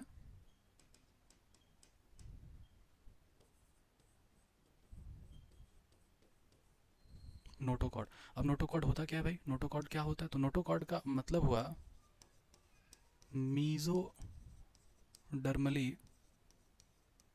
derived rod like structure found on the dorsal region, ठीक है। एकदम ध्यान से समझना है बात को। ऑर्गेनिजम्स है, हो सकता है कि प्रेजेंट है किसमें, नोटोकॉर्ड में। देखो ऑर्गेनिजम्स है, हो सकता है कि प्रेजेंट है क्या, नोटोकॉर्ड। और ये जो नोटोकॉर्ड है हमारा, ये जो नोटोकॉर्ड है ये क्या होता है, तो जब जर्म लेयर आपको पढ़ाए थे, इंडोडर्म, एक्टोडर्म, बीच में मीजोडर्म, ठीक है। तो ये जो मीजोडर्म है, ये मीजोडर्म ही है ना डिराइव करता है, ये बनाता है क्या, एक रॉड लाइक स्ट्रक्चर, जिसको हम लोग क्या बोलते हैं, नोटोकॉर्ड। तो अब ये जो नोटोकॉर्ड है, ये नोटोकॉर्ड अगर मान लो प्रेजेंट है, तो इस ऑर्गेनिज्म को हम लोग बोल देंगे क्या, कॉर्डेटा, ठीक है। और अगर ये नोटोकॉर्ड मान लो एब्सेंट है, तो इसको हम लोग क्या बोलेंगे, इसको हम लोग बोल देंगे नॉन कॉर्डेटा, ठीक है। नॉन कॉर्डेटा भी कह सकते हो, नॉन कॉर्डेट्स भी कह सकते हो, कॉर्डेटा भी कह सकते हो, कॉर्डेट्स भी कह सकते हो। आई होप कि आपको समझ में आया होगा। आइए देखिए, अच्छा इसमें ना एक और एवोल्यूशन समझोगे, एकदम ध्यान से सुनना। अब और सबसे पहले समझो ना कि जो आपको डोर्सल वेंट्रल जो आपको बताया ना, ये वाला डोर्सल वेंट्रल, ये थोड़ा सा और समझ लो, ठीक। अब मान लो कि आपके पास कॉकरोच था, ठीक है, ये है कॉकरोच, ये कॉकरोच। चलो बताओ कि इसमें जो डोर्सल और वेंट्रल है वो कौन सा रीजन होगा, डोर्सल कौन सा होगा, वेंट्रल कौन सा होगा, बता पाओगे? कॉकरोच जैसे क्रीप कर रहा है, तो आपका ये वाला है डोर्सल या फिर ये वाला डोर्सल, बताओ, कमेंट करके बताओ नीचे, ध्यान देना आप, ठीक है। ये ए वाला और ये बी वाला, बताओ कौन सा डोर्सल, ए वाला है कि बी वाला है, कमेंट आओ, ठीक। देखो आपको एक ट्रिक दे रहा हूँ मैं, कोई भी ऑर्गेनिज्म को पकड़ो और ऐसे कर दो, पकड़ो और ऐसे कर दो और उसको ऐसे कर्ल करवाओ, देखो वो कर्ल किधर हो रहा है, वो इधर कर्ल हो रहा है कि वो इधर कर्ल हो रहा है। अब कॉकरोच जो है वो मुंडी उल्टा करके ऐसे रामदेव बाबा ऐसे करेगा क्या, बताओ? नहीं करेगा ना। कॉकरोच ऐसे करेगा और मुंडी वैसे करेगा। तो जो ऑर्गेनिज्म ऐसे करो उसको और ऐसे करो, जिधर वो कर्ल हो रहा है उधर हो गया वेंट्रल, जिधर वो कर्ल नहीं हो रहा है उधर हो गया डोर्सल, ठीक है। और हम लोग का पता है ये वेंट्रल और ये डोर्सल। अब ये बिल्कुल नहीं बोलना कि सर हम लोग भी तो ऐसे करके ऐसे घूम जाते हैं, ये सब बात नहीं बोलना, ठीक है। तो यहाँ तक आपको समझ में आया होगा डोर्सल और वेंट्रल। तो क्या हुआ ना, ऑर्गेनिज्म में पहली बार डोर्सल वाले रीजन में देखा गया क्या, एक रॉड लाइक स्ट्रक्चर, और उस रॉड लाइक स्ट्रक्चर को बोला गया क्या, नोटोकॉर्ड, ठीक। और जिसमें नोटोकॉर्ड नहीं पाया गया उसको बोला नॉन कॉर्डेट, जिसमें पाया गया उसको बोला कॉर्डेट। लेकिन कुछ ऑर्गेनिज्म, कुछ और भी अलग तरह का जीव जंतु को ढूंढा जिसमें ऐसा लग रहा था कि वो रॉड लाइक ही है, लग रहा था कि वो नोटोकॉर्ड ही है, लेकिन वो नोटोकॉर्ड नहीं था, रियल में वो नोटोकॉर्ड नहीं था, वो नोटोकॉर्ड के जैसा दिखने वाला स्ट्रक्चर था जिसको बोला गया है स्टोमोकॉर्ड। ये क्वेश्चन बहुत बार आता है, ठीक है। और उस ऑर्गेनिज्म का नाम हो गया हेमीकॉर्डेटा, जिसमें पाया गया कॉर्डेटा, जिसमें नहीं पाया गया नॉन कॉर्डेटा। और ऐसा लग रहा है कि पाया गया लेकिन वो नहीं है, वो नॉन फंक्शनल टाइप का, रूडिमेंट्री, एनसीईआरटी लिखता है कि रूडिमेंट्री नोटोकॉर्ड जैसा स्ट्रक्चर, नोटोकॉर्ड जैसा दिखता है लेकिन वो है नहीं, उसको बोला गया स्टोमोकॉर्ड और वो गया hemichordata. Chordata, non chordata, hemichordata. कोई दिक्कत है इसमें? और देखो, अरे कैसे लिखता है यार, देखो, a mesodermally derived rod like structure form on the dorsal side during the embryonic development, ठीक है। क्या है नोटोकॉर्ड का डेफिनेशन है ये। कॉर्डेट्स का मतलब प्रेजेंस ऑफ नोटोकॉर्ड, उसका आता है क्या नॉन कॉर्डेटा, मतलब क्या एब्सेंस ऑफ नोटोकॉर्ड, ठीक है। इसका एग्जांपल में, अरे ये नहीं होगा, इसका एग्जांपल में हो जाएगा पोरीफेरा टू इकाइनो डर्मेटा, ठीक है, ये इसका एग्जांपल है, ठीक है। अब ध्यान दो, एकदम ध्यान से सुनना बात को।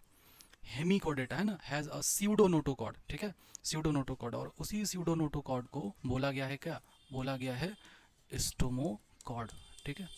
आई होप कि यहाँ तक आपको बहुत अच्छे से समझ में आया होगा, ठीक है। आप चाहो तो ये सब ना लिख करके सिर्फ इसको भी आप लिख सकते हो, समझ में आ जाएगा सब कुछ, ठीक है। ये पीपीटी था। चलिए यहाँ तक आपको समझ में आ चुका है, हम लोग आगे बढ़ते हैं, ठीक है। एनसीईआरटी की महिमा है ना, चलो देखो माता की महिमा क्या है ये। बेसिस ऑफ क्लासिफिकेशन होता है जिसमें क्या क्या आएगा, अरेंजमेंट ऑफ सेल आएगा, बॉडी सिमेट्री आएगा, नेचर ऑफ सीलोम आएगा, पैटर्न ऑफ डाइजेस्टिव सिस्टम आएगा, सर्कुलेटरी सिस्टम आएगा, रिप्रोडक्टिव सिस्टम आएगा। ये सब क्या है, एक आधार है किस चीज़ का, चीज़ों को क्लासीफाई करने का, बेसिस ऑफ क्लासिफिकेशन का। लेवल ऑफ ऑर्गेनाइजेशन में हो सकता है कि सेल्यूलर लेवल हो सकता है कि टिश्यू लेवल हो सकता है कि ऑर्गन लेवल हो, और हो सकता है कि ऑर्गन सिस्टम लेवल हो, ठीक है। ये सारा बात बता चुके हैं आपको। सर्कुलेशन टाइप हो सकता है ओपन टाइप का हो, देखो लिखा हुआ है blood is pumped out of the heart, ठीक है। और सेल्स और tissues directly bath in it, बोले छप छप करता है ब्लड में ना ऑर्गन्स, ठीक है। क्लोज वाला में तो पता है आपको, आर्टरीज, वेन्स, कैपिलरीज जैसे में वो ब्लड फ्लो करता है क्लोज्ड वेसल में, तो उसको हम लोग बोलेंगे close circulation system. Body symmetry में देखो ए सिमेट्रिकल है, यहाँ पर लिखा हुआ कि ये आपका, अच्छा हाँ, यहाँ पर ये याद रखना स्पॉन्जेस होता है, और सारा स्पॉन्जेस नहीं होता है, कुछ कुछ स्पॉन्जेस होता है, ठीक है। Any of the plane passing through the central axis, है ना, देखो पंद्रह सेंटर। अब यहाँ पर आप देखो एकदम ध्यान से सुनना, ठीक है। ए सिमेट्रिकल कौन सा हो जाएगा, स्पॉन्जेस हो जाएगा, ठीक है। Any plane that passes through the centre does not divide them in equal half, इसका डेफिनेशन हो गया, body can not be divided. लेकिन जो हम लोग बात करेंगे, any plane passing through the central axis of the body divides the organism into two identical half, इसको बोले रेडियल सिमेट्री। सब क्लियर है। सीलेंट्रेटा, टीनोफोरा, इकानोडर्मेटा, CCE आपको याद कराए थे, CCE, ठीक है। और उसके बाद फिर है आपका कि एनिमल्स जैसे कि एनिलिडा, आर्थ्रोपोडा, ये सब ये लिखा हुआ है ना, लिखा हुआ है, जहाँ पर बॉडी जो है डिवाइडेड होता है किसमें, आइडेंटिकल हाफ में, लेफ्ट और राइट में, उसको हम लोग बोलते हैं क्या, बायलैटरल सिमेट्री। यहाँ आपको दिखाई दे रहा होगा ये ऑक्टोपस वाला मैंने आपको करके दिखाया प्रैक्टिकली, एकदम ऑक्टोपस को रख के इमेजिनरी लाइन ड्रॉ करके फिर वो सब करके आपको दिखाया, ठीक है। चलो ये है ना, यहाँ पर मतलब ये मैं आपको बता दे रहा हूँ फिर से, ऑक्टोपस है मान लो, ठीक है, ये ऐसी इमेजिनरी लाइन है, और ये सेंट्रल एक्सेस, ये सेंट्रल एक्सेस, ठीक है। और ऐसे कट, ऐसे कट, ऐसे कट, ये क्या हो गया रेडियल, ये क्या हो गया बायलैटरल, ठीक है। फिर ये तो आपको क्लियर कर चुके हैं, ठीक है। यही पे एनसीईआरटी में आप देखोगे ना, वो फोटो डालना भूल चुके हैं, भूल के फोटो डालना, कि यहाँ पर जो है आप जब देखोगे तो अगर इसमें ऐसा अगर बना होगा, ठीक है, अगर इसमें ऐसा बना होगा, ठीक है, तो ये हो जाएगा सीलोमेट, है ना। इसमें देखना आपने, ये कैविटी हो गया, ये कैविटी है, ठीक है, और ये cavity is lined bye mesoderm, ठीक है, तो हो गया सीलोमेट। यहाँ तक हो गया। सेगमेंटेशन में देखो एक बार, सेगमेंटेशन में एनिमल्स जैसे कि जो एक्सटर्नली और इंटरनली डिवाइडेड होता है, किसमें सेगमेंट्स में serial repetition of at least some organ, है ना, लिखा हुआ ऑर्गन रहता है उसमें, ठीक है। For example in earthworm, earthworm में होता है बॉडी, है ना, मेटामेरिक सेगमेंटेशन होता है अर्थवॉर्म में, ठीक, इसको मेटामेरिज्म कहते हैं, आप इसको ध्यान रखोगे। नोटोकॉर्ड देखो मीजोडर्मली डिराइव्ड होता है, रॉड लाइक स्ट्रक्चर होता है, डोर्सल साइड में होता है एम्ब्रियोनिक डेवलपमेंट में, ठीक है, एनिमल्स नोटोकॉर्ड का, उसको हम लोग बोलते हैं कॉर्डेट्स, जिसमें होगा, जिसमें नहीं होगा उसको हम लोग बोलेंगे नॉन कॉर्डेट्स, पॉरीफेरा से लेकर के इकानोडर्मेटा तक। आई होप कि आपको यहाँ तक बहुत अच्छे से समझ में आया है, ठीक है। एक बार ये वाला देखो आप, एकदम ध्यान से देखना, ठीक है। एनिमल्स भाई मल्टी सेलुलर होता है, और क्या क्या लिखा है, ये होता है होलोजोइक, ठीक है।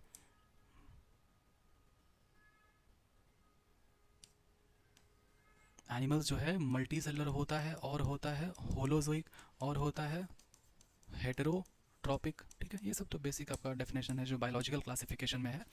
लेवल ऑफ ऑर्गेनाइजेशन हो सकता है कि सेलुलर लेवल हो, टिश्यू लेवल हो, ऑर्गन लेवल हो, ऑर्गन सिस्टम लेवल हो। सेलुलर लेवल किसका है, तो सिर्फ पॉरीफेरा का है, और उसके बाद जो है आपका हो सकता है कि टिश्यू लेवल है, या फिर ऑर्गन लेवल है, फिर ऑर्गन सिस्टम लेवल है, तो ये बाकी सबका दिया हुआ है। सबसे लास्ट में आपका एनसीईआरटी में टेबल भी दिया हुआ है, वो टेबल से मस्ट एकदम पक्का वाला वो क्वेश्चन आएगा ही आएगा वहाँ से, ठीक है। चलो देखो, रेडियल सिमेट्री, अच्छा सिमेट्री में रेडियल सिमेट्री और बायलेटरल सिमेट्री, ठीक है। रेडियल सिमेट्री किसका होता है, तो सीलेंट्रेटा का है, टिनोफोरा का है, ठीक है, और इकानोडर्मेटा का भी होता है, सीसीई बोले थे, लेकिन इकानोडर्मेटा में सिर्फ एडल्ट का होता है, एडल्ट मतलब स्टारफिश बड़ा वाला, लार्वा का नहीं होता है, ठीक है। चलिए ये वाला क्लियर है। उसके बाद क्या है, बॉडी कैविटी सीलोम, अगर एब्सेंट है तो ए सीलोमेटा, ए सीलोमेटा यहाँ पर भी दिया हुआ है, ठीक है, विदाउट बॉडी कैविटी ए सीलोमेटा। फिर उसके बाद विथ फॉल्स कैविटी सीडोसीलोम एस्केलमेंथिस, ये वाला पक्का आएगा, ये क्वेश्चन आएगा ही आएगा, ठीक है। विथ ट्रू सीलोम मतलब सीलोमेट्स, ट्रू सीलोम में ये सब कुछ आएगा, ठीक है। चलिए यहाँ तक आई होप कि आपका क्लियर होगा। देखो यहाँ पर लिखा हुआ भी है स्टार देकर के कि इकानोडर्मेटा एग्जिबिट रेडियल और बायलेटरल दोनों। रेडियल किसका होता है, रेडियल होता है एडल्ट का, है ना। बायलेटरल किसका होता है, बायलेटरल होता है लार्वा का, ठीक है। अब लार्वा क्या होता है समझो अच्छे से। कुछ ऑर्गेनिज्म जो है जैसे पैदा होगा तो डायरेक्ट एडल्ट की तरह दिखाई देगा, ठीक है, लेकिन कुछ ऑर्गेनिज्म जो है पैदा होने के बाद वो एडल्ट की तरह नहीं दिखाई देता है, वो एक टेम्पररी स्टेज में चला जाता है, और वो टेम्पररी स्टेज को हम लोग बोलते हैं लार्वा। फॉर एग्जाम्पल मेढक का देखिए टेडपोल लार्वा, बटरफ्लाई का देखिए कैटरपिलर लार्वा, ठीक है। तो ये सब होता है क्या, ये सब होता है आपका इनडायरेक्ट डेवलपमेंट, जहाँ पर लार्वा के थ्रू बनेगा, और जो बिना लार्वा के बना उसको हम लोग बोलते हैं डायरेक्ट डेवलपमेंट। और इस तरह का पूरा जो प्रोसेस होगा कि ऑर्गेनिज्म पैदा हुआ, लार्वा बन गया, लार्वा फिर बड़ा हुआ, तो उसको हम लोग बोलते हैं मेटामॉर्फोसिस, ठीक है, मेटामॉर्फोसिस। चलिए इसको आप स्क्रीनशॉट लीजिए, ठीक है, लीजिए स्क्रीनशॉट, ओके वेरी गुड। आगे बढ़ते हैं अब। अच्छा ये तो आपका लेक्चर 2 वाला है, ठीक है, हम लोग इसमें पॉरीफेरा कवर करने वाले थे, ठीक है। पॉरीफेरा एकदम ध्यान से हम लोग सुनते हैं कि क्या होता है पॉरीफेरा, ठीक है। पॉरीफेरा का मतलब क्या, पॉरीफेरा का मतलब होता है पोर बियरिंग एनिमल्स, ठीक है। पोर मतलब क्या होता है, पोर मतलब होता है छेद, बॉडी में ढेर सारा छेद होता है उसमें, ठीक है। तो पॉरीफेरा का मतलब हो गया, पॉरीफेरा का मतलब हो गया, मतलब हो गया पोर बियरिंग एनिमल्स, ठीक है, इसको हम लोग बोल रहे हैं पॉरीफेरा।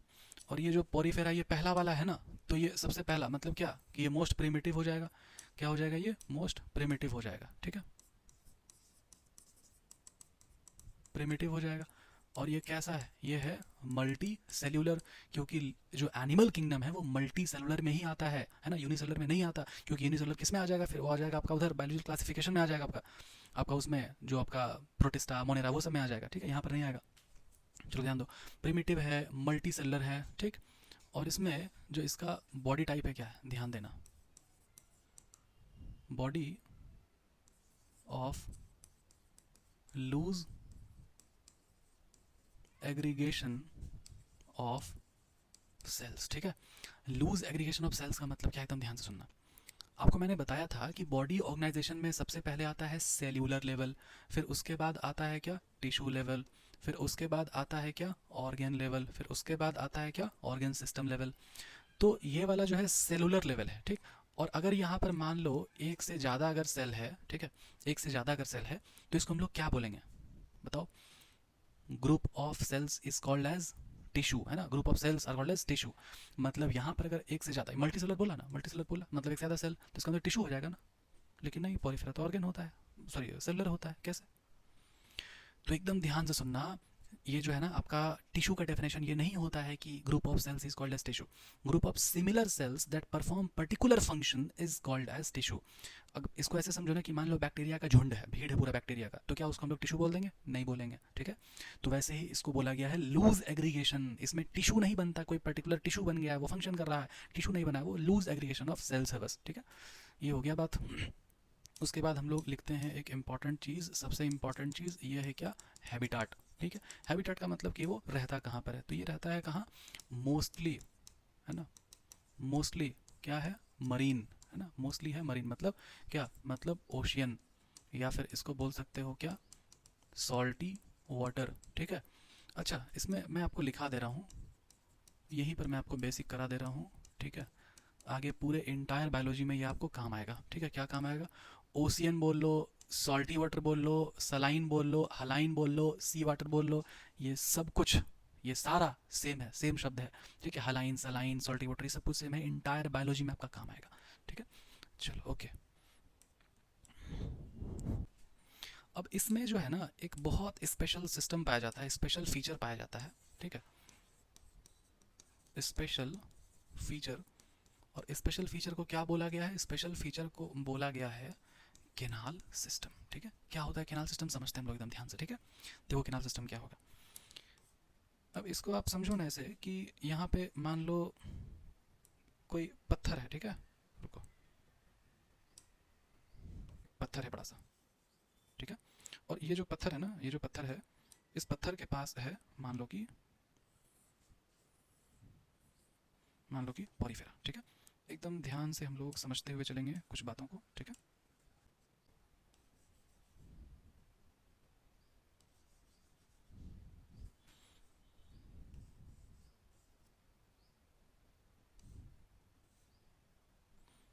चलिए देखिए,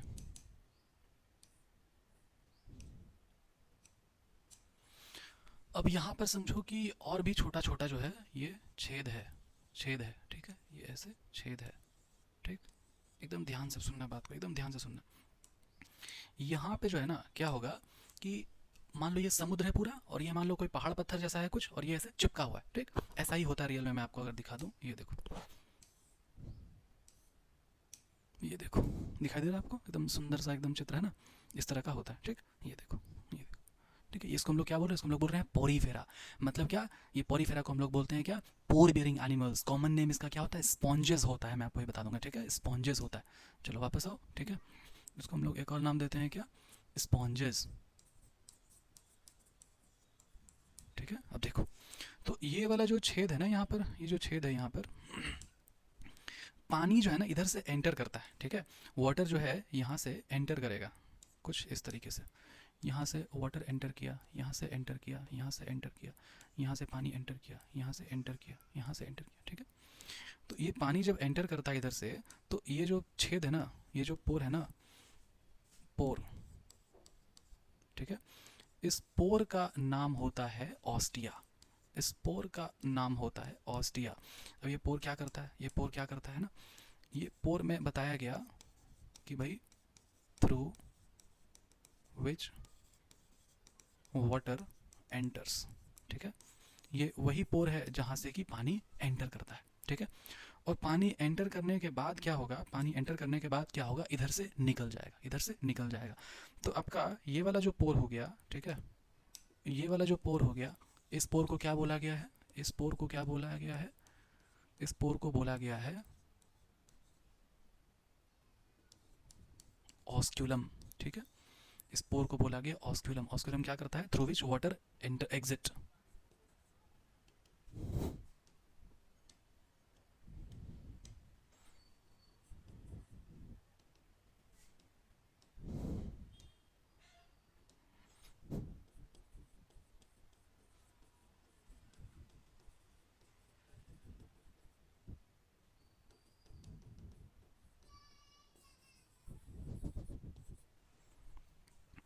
एकदम ध्यान से सुनिए, मैं इसको मिटा दे रहा हूँ। ये जो ऑर्गेनिज्म है आपका पोरीफेरा, इस पोरीफेरा को हम लोग बोल रहे हैं पोर बियरिंग एनिमल्स, और ये कॉमन नेम इसका होता है स्पॉन्जेस। और ये जो स्पॉन्जेस होता है ये प्रिमिटिव, सबसे पुराना मल्टी सेलुलर है, लूज सेल्स ऑफ एग्रीगेशन बनाता है ये, ठीक है। और उसके बाद क्या है, उसके बाद क्या है आपका कि ये जो है पाया जाता है, मोस्टली पाया जाता है कहाँ पर, समुद्र में पाया जाता है। और ये ऐसा बॉडी होगा, ठीक है। पानी इधर से घुस गया, सब तरफ से घुसता है पानी, सब तरफ से घुस गया, इधर से घुसा ऑस्टिया से घुसा, और निकल गया, इधर से निकला ऑस्क्यूलम से निकला। मतलब पानी इधर से घुसेगा उसको बोलेंगे हम लोग ऑस्टिया, जहाँ से निकलेगा उसको हम लोग बोलेंगे ऑस्क्यूलम। कोई दिक्कत है इसमें? नहीं है। अब एकदम ध्यान से मेरी बात को समझना, ठीक है, एकदम ध्यान से, एकदम ध्यानपूर्वक समझना। यहाँ पे जो है ना, इस तरह का इस तरह का इस तरह का इस तरह का कैविटी जैसा होता है, ठीक है, इस तरह का कैविटी, ठीक है। ये कैसा होगा? ये कैविटी जैसा होगा। और कैविटी को हम लोग क्या बोलते हैं बताओ? कैविटी को हम लोग क्या बोलते हैं? कैविटी को हम लोग बोलते हैं COEL, सील, ठीक है। सीलोम से वर्ड आया सील। ये वो वाला सीलोम नहीं है, वो सीलोम ट्रू सीलोम होगा कब? जब वो कैविटी लाइंड बाय मीजोडर्म होगा। समझ में आया बात? और वो हायर एनिमल्स में होता है, ठीक है। अब यहाँ पर देखो, अब ये इसको हम लोग कॉमन नेम में हम लोग बोलते हैं इसको स्पॉन्जेस, और स्पॉन्ज के अंदर में एक कैविटी है, और कैविटी को हम लोग बोलते हैं क्या? सील बोलते हैं। तो अब इसका पूरा नाम क्या हो जाएगा? स्पॉन्जोसील, ठीक है। तो ये कैविटी को हम लोग क्या बोलते हैं? स्पॉन्जोसील बोलते हैं। और ये जो स्पॉन्जोसील होता है ना, ये spongocoel is lined by collar cells और क्वानोसाइट्स। समझ में आ रहा बात? ये क्वेश्चन पूछा हुआ है, ये बहुत बार पूछा हुआ है कि ये जो है ना, यहाँ पर ये लाइनिंग में होता है कुछ सेल्स, लाइनिंग में होता है कुछ सेल्स, ठीक है। इस तरह से सेल्स होते हैं यहाँ पर, इस तरह से सेल्स होते हैं, ठीक है।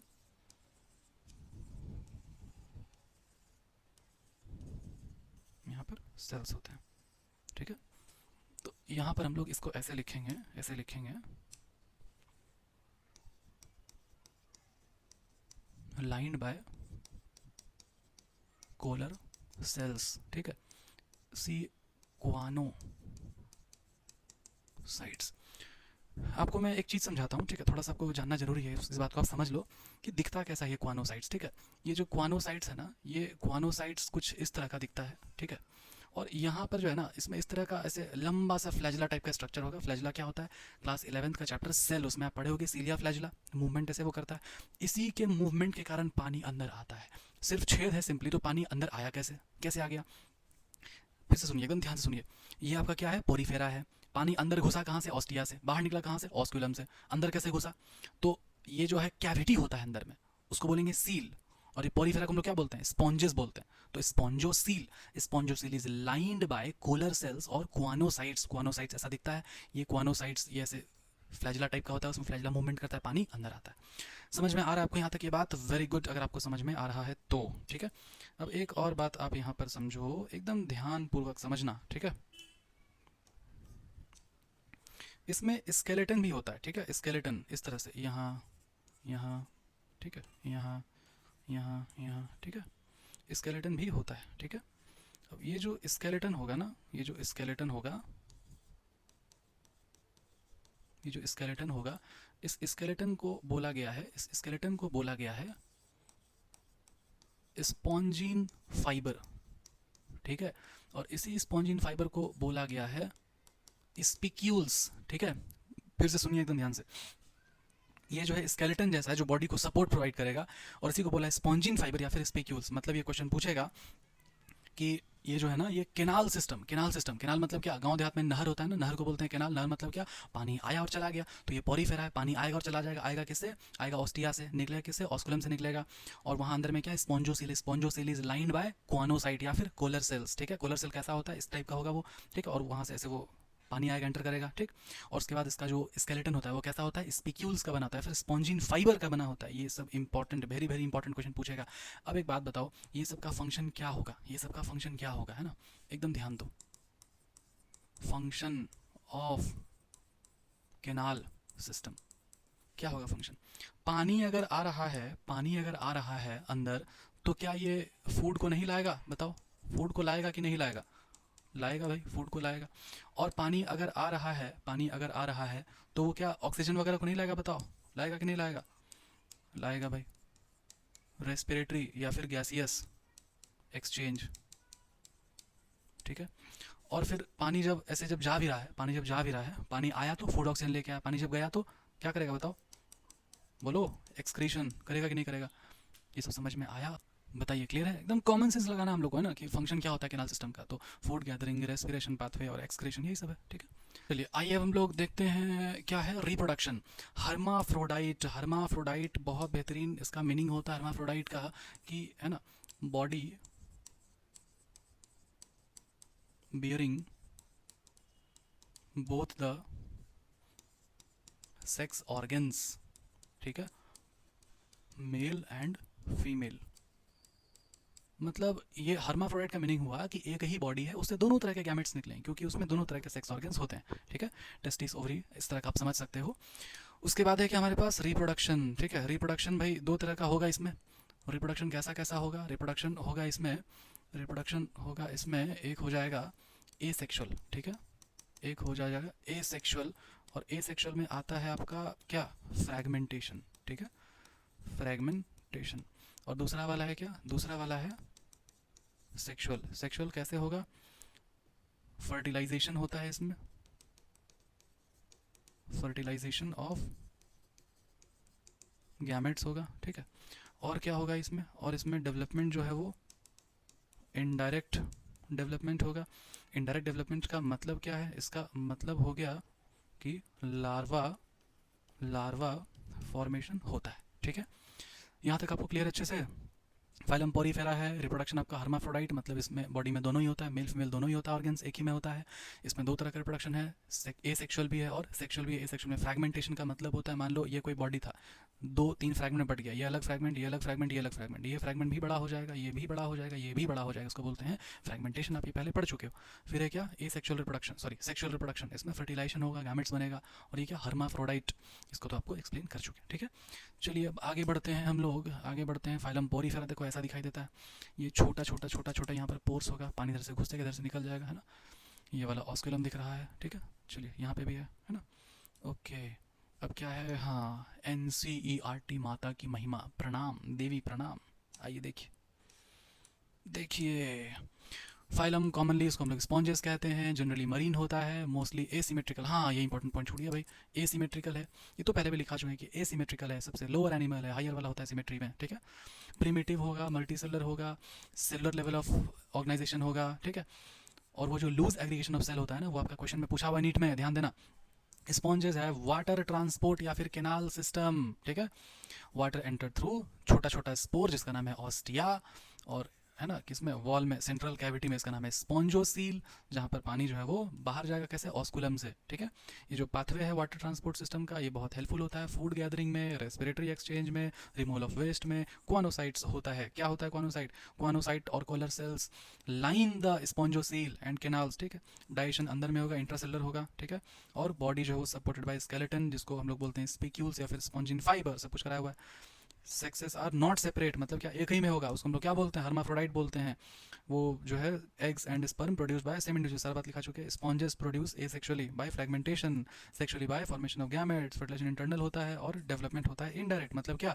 लार्वा का फॉर्मेशन होगा और वो लार्वा अलग दिखता है, छोटा लार्वा अलग होगा और उसका एडल्ट ऑर्गेनिज्म अलग होगा, जैसे टैडपोल अलग दिखता है मेढक से, ठीक है। समझ में आ रहा है बात? एक बोनस पॉइंट दें, और देखो एक बोनस पॉइंट देते हैं। अब ये जो पढ़ा रहे हैं गलत पढ़ा रहे हैं, एकदम ध्यान से सुना, ये गलत पढ़ा रहे हैं। ये क्या पढ़ा रहे हैं? गलत। क्या गलत पढ़ा रहे हैं? एकदम ध्यान दो, एकदम ध्यान से सुनो। क्या करो? एकदम ध्यान से सुनो।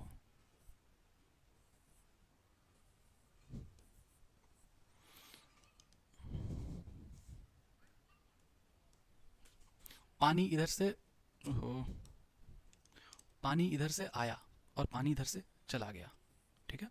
इसको हम लोग बोल दिए क्या? ऑस्टिया। इसको हम लोग बोल दिए क्या? ऑस्कुलम, ठीक है। और यहाँ पर है क्या? स्पॉन्जोसील, ठीक है। और यहाँ पर अंदर में है सेल्स, इस सेल को बोले क्या? कॉलर सेल्स, ठीक है, या फिर क्वानोसाइट्स। और यहाँ पर क्या है? स्पिक्यूल्स या फिर स्पॉन्जिन फाइबर। ये डायग्राम एकदम कार्टून डायग्राम, कार्टून, इन्हें से घुसा इन्हें से निकल गया, ठीक है। जिसको दिक्कत हो रहा है वो डायग्राम समझने में, इसको भी आप याद रख सकते हो, इससे आपका सब कुछ क्लैरिटी मिल रहा है, ठीक है। पानी एने से घुसा एने से निकल गया, किधर? किसके थ्रू गया? स्पॉन्जोसील के थ्रू गया। स्पॉन्जोसील है ना, स्पॉन्ज का कैविटी स्पॉन्जोसील, और बॉडी में सपोर्टेड होता है किस? Spicules. Spongocoel is lined by collar cells, ये ठीक है ना। अब देखो एग्जाम्पल याद रखना है, एग्जाम्पल में आपका है साइकॉन यूस्पोंजिया स्पॉन्जिला, ठीक है। और इसमें ये सब एग्जांपल पूरा पूछता है बार बार कि साइकॉन को बोलते हैं, साइफा स्पॉन्जिला को बोलते हैं फ्रेश वाटर स्पॉन्ज, मतलब ये समुद्र में नहीं पाया जाएगा, फ्रेश वाटर स्पॉन्ज है इसीलिए बोला गया। सम मतलब मोस्टली मरीन, मतलब ज़्यादातर ये समुद्र में पाया जाएगा, कुछ ये है जो कि आपका पाया जाता है किसमें, पानी में, फ्रेश वाटर में, ठीक है, मीठा पानी में। और इसको हम लोग यू स्पॉन्जिया कहते हैं, यू स्पॉन्जिया, बाथ स्पॉन्ज कहते हैं इसको। किसी को मालूम है कि इसको बाथ स्पॉन्ज क्यों कहते हैं, बताओ। बाथ स्पॉन्ज क्यों कहते हैं यू स्पॉन्जिया को, अगर आपको मालूम है तो पता है, मैं बताऊं। देखो बाथ स्पॉन्ज इसको इसलिए कहते हैं हम लोग क्योंकि पहले पुराने टाइम में क्या है ना, जैसे अभी के टाइम में वो लूफा आता है ना 10 रुपए का, वो लूफा बॉडी रब करने वाला, वैसा ही पुराने ज़माने में ये जो है बहुत सॉफ्ट होता था, इसमें वो नहीं होता था, स्पिक्यूल्स वगैरह ज़्यादा नहीं होता था, कांटेदार नहीं होता था ये, इसको नहाने में यूज़ किया जाता था, ठीक है। तो इसलिए वो क्या है, बाथ स्पॉन्ज है, ऐसा नहीं कि वो नहाता होगा अपने से, तो बाथ स्पॉन्ज है, ठीक है। आई होप कि यहाँ तक आपको समझ में आया है, ठीक है। अब उसके बाद हम लोग अगला करेंगे हम लोग सिलेंडर डाटा किसी और वो में लेक्चर में, ठीक है। और इसके क्वेश्चंस भी मैं आपको कराऊंगा, ठीक है। नेक्स्ट स्लाइड में क्वेश्चंस रहेंगे, आपको अच्छे से रिवाइज कर लेना है, ठीक है।